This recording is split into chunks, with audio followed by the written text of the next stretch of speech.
So today I'm going to start from a quite old question. Can a machine think? Famously, Alan Turing believed this to be a very bad question. He argued that this ambiguous question should be replaced, in fact, with a test, an imitation game that will bypass what he believed to be a dangerous haggling over definitions of what machine and thought are, in which instead link the issue of computing machinery's intelligence to that of simulated behavior. That, we know, was in 1950, and questions about machine thought and concerns about simulation have remained related ever since. If the question, can a machine think, is an ambiguous one, then the further question, can a machine think anything new, is even more so. So by wanting to address it then, I got myself in a pickle, as you say in English, because for in addition to define machine and thought, I also need to define novelty as well. Despite the potential opacity of this predicament, I hope, however, the argument of my paper today will be clear. What I wish to do is to entertain the possibility of breaking the relation between machine thought and simulation. It is my view that questions about the possibility of novelty in computation will benefit from moving away from what I will refer to here as a simulative paradigm. Having said so, I better begin by laying my cards on the table and says that this is not a paper that presents solutions as such, but which instead identifies problems, as well as propositions and intentions in my future research. Equally, I need to clarify that when I talk about the possibility of novelty in computation, I do not do so from the perspective of the field of research that's become to be known as computational creativity. This is because I'm not concerned with the likelihood the computing machine may match the creative behaviors of humans. Rather, I'm concerned with the opposite question. Can machines be generative in ways that are profoundly alien to humans because they are so inherently mechanical? So today, I won't start from discussing insight, inspiration, intuition, ingenuity, interest, improvisation, or even intelligence itself. These are all prized features of the creative human mind. Instead, I will start by addressing traditional computational tasks, such as prediction and decision-making. But prediction and decision-making can be understood as calculative activities. As such, they are activities that can be successfully mechanized via algorithmic means. So it's possible to argue that it was better prediction that allowed the IBM supercomputing Deep Blue to beat chess grandmaster Garry Kasparov in their historic match in 1997. Both players were trying to predict each other's move. They were both calculating the consequences of changing the position of the pieces on the board and considering what the adversary will do next. Deep Blue won through the sheer brute force of its heuristics. It was able to evaluate 200 million positions per second. It won, we can say, because it predicted better. And it predicted better because it calculated faster and on a much grander scale than a stressed-out Kasparov, clearly, whose thoughts, legend has it, were clouded by paranoia and suspicion. Algorithmic decision-making also promises similar successful outcomes. And just like prediction, decision-making too is also a calculative when it's carried out via computational means. So algorithmic trading has come up often during this day, so it's worth bringing it up again. And operational decisions, such as what trades to make, are now calculatory staples of today's financial markets. And it's clearly not by following gut feelings that the quantitative finance models of automated algorithmic trading answer the question, should I buy this stock or not? What's there, instead, is the deterministic operation of automatically buying and selling securities on the market according to some pre-programmed strategy. So this is decision-making on steroids, executing millions of orders and scanning multiple markets in fractions of seconds. I believe that it's easy, and perhaps also tempting, to call both the supercomputer Deep Blue and the high-frequency trading algorithms smart. One may find it more difficult, however, to associate the smartness with the production of epistemic novelty. Both the prediction of the supercomputing Deep Blue and the decisions of high-frequency trading algorithms exemplify what computers do best, which is, given certain premising and by following certain instructions, they achieve certain goals. To put it in more anthropomorphic terms, we may say that this is a case of selecting possible action in order to steer the future towards a desired outcome. But examples, then, are instances of a very operational type of smartness that we may call instrumental rationality. So, of course, the affinity between calculating machines and instrumental reason has been noted before, and I'm not going today to reiterate here the long history of this critical analogy. What I wish to ask, however, and this is an open question, is whether this instrumentality can be ever understood in terms of the creation of novel thought. Arguably, instrumental reasoning is not inherently opposed to novelty. The instrumentality of reason is often exemplified, according to the Frankfurt School tradition, which was discussed this morning, by the cunning of Odysseus, who tied himself tightly to the mast of his ship in order to hear the beautiful song of the sirens, while also avoiding the danger of steering the boat off its course. We know the myth, and we also know what it means for us moderns who are being betrayed by the Enlightenment. However, I also believe there is nothing in this story that prevents us from believing that Odysseus' cost-effective and efficient expedient is not a clever, inventive, if not still perverse, form of novel problem-solving. So the possibility of novelty within instrumentality is thus accept, and is when the instrumental rational agent is indeed a human one.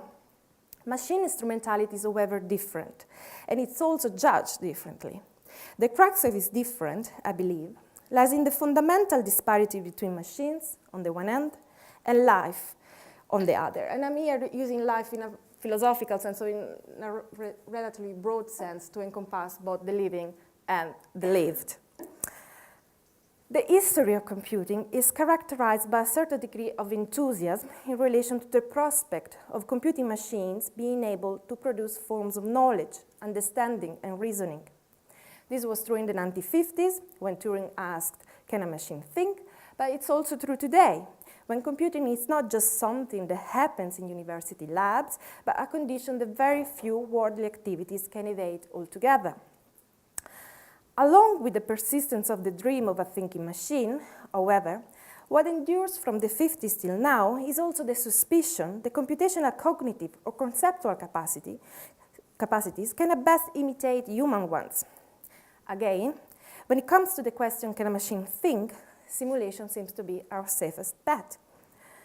I wish to claim now that this retreat into simulation has to be read vis-à-vis the belief that automated cognitive activities of machines are inferior to the thinking that originates from lived experience. According to this belief, I will argue, such inferiority is due to the fact that the reasoning, which is associated with computing, involves a matrix of discrete formal relations, something that looks a bit like this, so not a stream, definitely, in which there is no room for the generative dynamism and variability and infinity of life. In other words, in the logical quantitative matrix the computation constructs, there is no room for life's generative potential. So this concern, I see them to be at the heart of philosophical arguments against the mechanization of thought and being. These arguments are exemplified by the critiques of instrumental reason. They are mentioned before and were mentioned this morning. More broadly speaking, however, I'm also referring here to philosophical arguments which highlight the singularity and complexity of the lived, whether this latter is a practice, language, art, man, or existence itself, in which defend the incommensurability of the lived against what calculation does. That is representing, and by representing always inevitably reducing. So this preoccupation with the disparity between machines and life, however, does not belong to only philosophy. It pertains to science too. Within computer science, for example, the classic algorithmic model of computation has been challenged by interactive or situated conceptualization of the computing machine. We aim to complement the algorithmic rule with environmental inputs so as to bring the generative potential of life, of the real world, into the computational picture. The formal, on this view, we could say, has to be made as empirical as possible, as it's assumed that it's within the life of the empirical and away from formalism, the novelty and creation reside. This consideration now brings me to address another point. It could be said the attempts to mechanize the mind have given rise to attempts to humanize the machine. For me, however, there is more involved in this picture. Today, we are not only witnessing attempts to make machines human, but also attempts to make them akin to the generative dimension of lived existence upon which the human condition is predicated. So, for instance, from an aesthetic and sociocultural perspective, computational systems are made akin to matter and life by associating them not only with empirical variability, but also with the affective immanence of sensation. Within computer science, also, algorithms have been programmed to adapt, mutate, and evolve like living organisms. And reflexivity and emergence are today words they're key, not only in the natural sciences, but in computing too. I believe that it can be considered as another side of understanding computation as simulation. Although this other side can also be seen as a move away from the computationalism of much cognitive science, my point here is that we are still stuck in a computational metaphor. Just as the mechanization of the mind and the dehumanization of the machine go together, the counterpart to the naturalization of machines can be said to be the mechanization of nature. So what we are confronted with, of course, is not the clockwork mechanism of Newton, but rather the dynamic structuralism of ants, birds, flock, and neurons alike, which are said to compute insofar as they transmit and process information, while organizing themselves from simple procedure all the way up to complex behavior. So in this scenario, I believe it's difficult to determine what simulates what, but also who simulates whom. We could say then that the walls of Searle's Chinese room have come down to encompass nature itself. So, having now addressed all these issues, we must return to the question, can a machine think? And also to the related question, can it think anything new? I have so far argued that if we respond to the query as to whether a machine can think, our safest bet seems to be simulation, then this is because there is an inherent disparity between machines and life. This disparity is also mirrored in another difference, that between machine thought and thinking processes that are immanent to lived experience. Machine thought, inevitably, adheres to the deterministic and deductive rules of computational formalization. In this respect, if computation seems incapable of producing true novelty, then this is because formalization does not construct knowledge, but seems instead to only break it down into a manipulation of symbols and instructions. So, in order to understand this point, it's perhaps useful to move to another paper of Turing from computing machinery and intelligence to his 1936 one on incomputable numbers, and directly link this issue to the establishment of the notion of computability, again, by the genius of Turing. Via Turing, this establishment of the notion of computability has to be read as a response to Hilbert's foundations of mathematics in arithmetic. From Hilbert's formalist program, the notion of computability also retains the assumption, the proof, or more importantly, valid reasoning, can be placed outside space and time, and outside of context and content. So we can now see, I hope, where the main difference between automated and lived thought lies. Contra formalism, thinking processes that are immanent to life or to lived experience are always instantiated in spatio-temporal dynamics. And as such, they can only be reduced to their logical representation by way of approximation and generalization of those dynamics. So when this issue When they're looked at from this perspective, the conflicting positions such as philosophical criticism of the mechanization of thought, and on the other hand, the technoscientific attempts to enlarge the domain of computability appear to have a common problem, which is also a common target, formalism itself.